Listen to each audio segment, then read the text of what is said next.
Hi guys, welcome to शून्य IAS. आज हम बात करेंगे कि क्यों स्टूडेंट्स काफ़ी अच्छी पढ़ाई करने के बाद, रिवीजन करने के बाद और सब कुछ कवर करने के बाद भी एग्जाम में गलत आंसर टिक कर देते हैं। ज़्यादातर ये जो प्रॉब्लम होती है ये आप देखेंगे कि प्रीलिम्स के टाइम पे होती है। जब आपका प्रीलिम्स का एग्जाम होगा तो आप ये फील करोगे, और अगर आपने पहले अटेम्प्ट दिया हुआ है तो आप इस बात से रिलेट कर पाओगे कि जब आप अपने मॉक टेस्ट देते हो या कोई टेस्ट सीरीज लगा रहे होते हो, कोई क्वेश्चंस आप सॉल्व कर रहे होते हो, तो एमसीक्यू में आप रॉन्ग ऑप्शन पे टिक कर देते हो और रॉन्ग ऑप्शन आपका गलती से टिक हो जाता है या फिल हो जाता है। ऐसा क्यों होता है? और जानते हुए भी कोई आंसर है जो आपको पता है, पढ़ा हुआ भी है आपका, तब भी आप गलती कर जाते हो। और क्यों ये होता है, कैसे इससे बचें, कैसे एक्स्ट्रा मार्क्स आप ला सकते हो, और अगर आप आज इस ट्रिक का यूज करेंगे तो आई गारंटी यू कि आप 20 मार्क्स एक्स्ट्रा ला सकते हो प्रीलिम्स में just by using this trick. एक छोटी सी अंडरस्टैंडिंग है और 20 मार्क्स एक्स्ट्रा आपको मिल जाएंगे। बाकी उसे सोचो आपकी एज कितनी ज्यादा होगी। 20 मार्क्स बहुत मैटर करते हैं प्रीलिम्स में। अगर आप ला रहे हो टेस्ट सीरीज में, अगर आपके 20 मार्क्स एक्स्ट्रा आ जाए तो वो बहुत ज्यादा प्लस पॉइंट है और वो आपके करियर में एक बहुत बड़ा ब्रेक थ्रू ला सकता है। तो समझेंगे कि ये क्यों है। देखिए, जब आप कोई क्वेश्चन पढ़ते हैं तो उसमें सबसे बड़ी जो एक मिस्टेक आप करते हैं वो ये है कि आप उसको एक बार पढ़ते हैं and just by reading it for once you start to solve it, or you tend to solve it very quickly. So आपको एक रीडिंग के बाद इतना क्विक नहीं बनना और एटलीस्ट उसको दूसरी बार जरूर पढ़ना है। अब प्रॉब्लम ये होती है एग्जाम में ना, टाइम बहुत कम होता है। शुरू शुरू में हो सकता है एक बार आप पढ़ भी लो, पर दोबारा पढ़ने का कई सारे क्वेश्चंस को लास्ट में टाइम नहीं दिया जाता या बचता ही नहीं है। ये चीज कैसे होती है? प्रैक्टिस से। अगर आप रेगुलरली मॉक टेस्ट देते रहोगे और अगर आप टेस्ट सीरीज लगाते रहते हो तो आप ये फील करोगे कि आपकी हैबिट बन जाती है कम टाइम में क्वेश्चन को 2 बार पढ़ने की। आपको टाइम भी कम लगेगा और आप जल्दी से क्वेश्चन को सॉल्व कर पाओगे। आपके जो दिमाग में एक जो असेसमेंट होती है ना, एक जो मेंटल प्रेशर होता है, वो बहुत ज्यादा प्रैक्टिकली सीख पाएगा। और ये ना एक ऐसी चीज है जो एक एक्सरसाइज है, ये मेंटल एक्सरसाइज आपको रोज करनी पड़ेगी। आप ये सोचोगे ना एग्जाम से पहले मैं जो है कुछ ऐसा करूंगा कि 1 महीना पहले सारे मॉक टेस्ट सॉल्व कर लूंगा, सारे एमसीक्यू टॉपिक वाइज सॉल्व करके चला जाऊं, तो ऐसा नहीं होगा।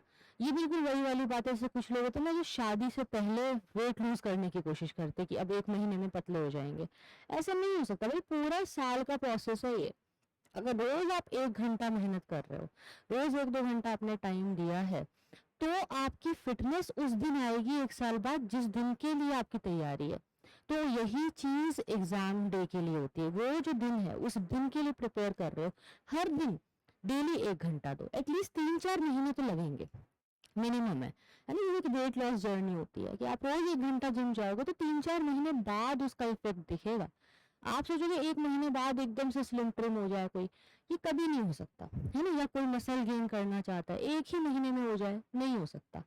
ये एक लंबा प्रोसेस है, ये टाइम टेकिंग और बहुत पेशेंस के साथ करने वाली चीज है। तो आपके ये 20 मार्क्स बढ़ा देगा अगर आप थोड़ी सी प्रैक्टिस मॉक टेस्ट की करना शुरू कर दो। अभी भी टाइम है, ऐसा कुछ गाड़ी नहीं छूटी है, अभी भी वक्त है। आप अभी से करना शुरू कर दो, जब जागो तभी सवेरा। तो पहले तो अपनी एक हैबिट बनाओ कि कम से कम टाइम में कैसे आप क्वेश्चन को जल्दी से पढ़ें, समझें और उसे सॉल्व करें। ये रोज अगर आप कम से कम मान के चलो कि 50-100 एमसीक्यू सॉल्व करते हो तो ये हैबिट अपने आप बन जाती है। और अगर आप बहुत पहले से प्रिपेयर कर रहे हो तो कम से कम मिनिमम आप 20-50 एमसीक्यू का एक टारगेट रख लो और डेली थोड़े से एमसीक्यू सॉल्व करते रहो। टॉपिक वाइज जो पढ़ा उसका एमसीक्यू सॉल्व किया, एक हैबिट बना लो। तो आपको क्या करना है, कभी भी पहली रीडिंग में तो सॉल्व ही नहीं करना, कोशिश करनी है कि दोबारा जरूर हम उसको पढ़ें। दूसरी बार, तीसरी बार, जितनी बार पढ़ोगे आपको क्वेश्चन अलग लगेगा। आप ये समझो कि हमें ना यूपीएससी बहुत इजी चीजें पूछता है लेकिन उसकी लैंग्वेज बड़ी कॉम्प्लेक्स होती है। ये एक चीज़ है जो कि स्टूडेंट्स डिकोड नहीं कर पाते। कॉम्प्लेक्स लैंग्वेज, कॉम्प्लेक्स सेंटेंसेस को आप डिकोड नहीं करते और आप क्वेश्चन को सॉल्व करते हो। बिना डिकोड किए आप ऐसा करते हो, ये एक बहुत बड़ी गलती है ना। कई बार मैंने देखा स्टूडेंट्स वीडियोस देखते, यूट्यूब पे बहुत कंटेंट है कि कीवर्ड का पता लगा लो, कीवर्ड आपको पता होना चाहिए, कीवर्ड से सब कुछ हो जाएगा। देखो, कीवर्ड पता लगाने से कुछ नहीं है। कीवर्ड अगर आप पता लगा भी लोगे तो भी आपको उसके बारे में एग्जैक्टली क्या पूछा जा रहा है ये कैसे समझ में आएगा। इसको समझने के लिए आपको उस वोकैबुलरी को डिकोड करना पड़ेगा। बहुत आसान सी बात पूछी जाती है बट उसको ऐसा घुमा के पूछा जाता है ना कि देख के पढ़ के लगता है कि कितना बड़ा सेंटेंस है, या छोटा भी है तो कितना मुश्किल है, पूछ क्या रहा है ये समझ नहीं आता।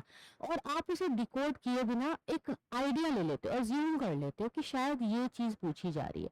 ये एजम्पशंस आपको बिल्कुल नहीं करने। आपसे जितना पूछा गया उतना ही आपको जवाब देना। अज्यूम मत करो, क्योंकि आप ये मानो कि आप जो अज्यूम करोगे वो उसको पहले से ही पता है एग्जामिनर को।